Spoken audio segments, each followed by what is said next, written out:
बारह दिन के बारहिया बरही तो न बीतेला हो। बारह दिन के बारहिया बरही तो न बीतेला हो।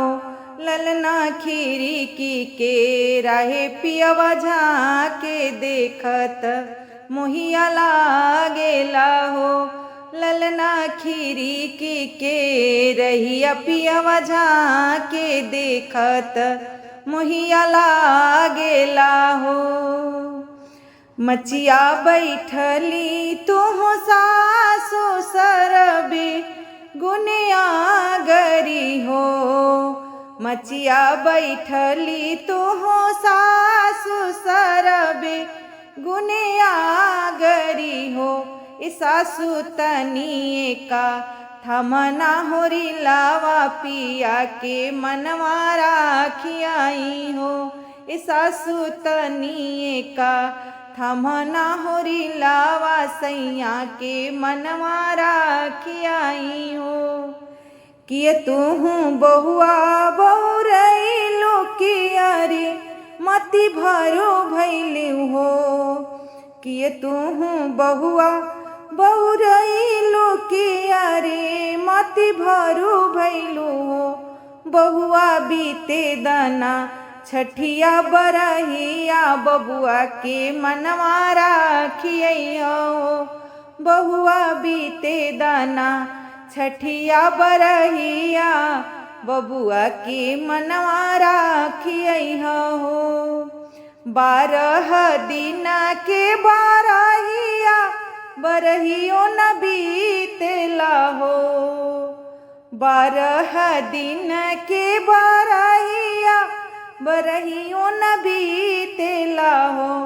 ललना खिड़की के रहिया पियवा झाके देखत मोहिया लागेला हो। ललना खिड़की के रहिया पियवा झाके देखत मोहिया लागेला हो। रामी रसोईया तुह गोतिन सरबे गुनिया गरी हो। रामी रसोईया तुह गोतिन सरबे गुनिया गरी हो। गोतिन तनिए सा थमना होरी लावा सैया के मनवा राखियती हो। गोतिन तनिए सा थमना होरी लावा सैया के मनवा राखियती हो। किए तुहू गोतिन बहुरैलो के यारे मति भरू भैलू हो। गोतिन बीते दाना छठिया बरहिया देवर के मनवा राखिया हो। गोतिन बीते दाना छठिया बरहिया देवर के मनवा राखिया हो। सिपुली खेलाती तुह नदी सरबे गुनिया गरी हो। नदी तनिए का थमना होरी लावा सैया के मनवा राखियाई हो। नदी तनिए का थमना होरी लावा सैया के मनवा राखियाई हो। थाम भी भाभी थाम भी होरी लाखिलाई भी हो। भाभी हमारा के कादे बुने गरहसी घरे जाए भी हो।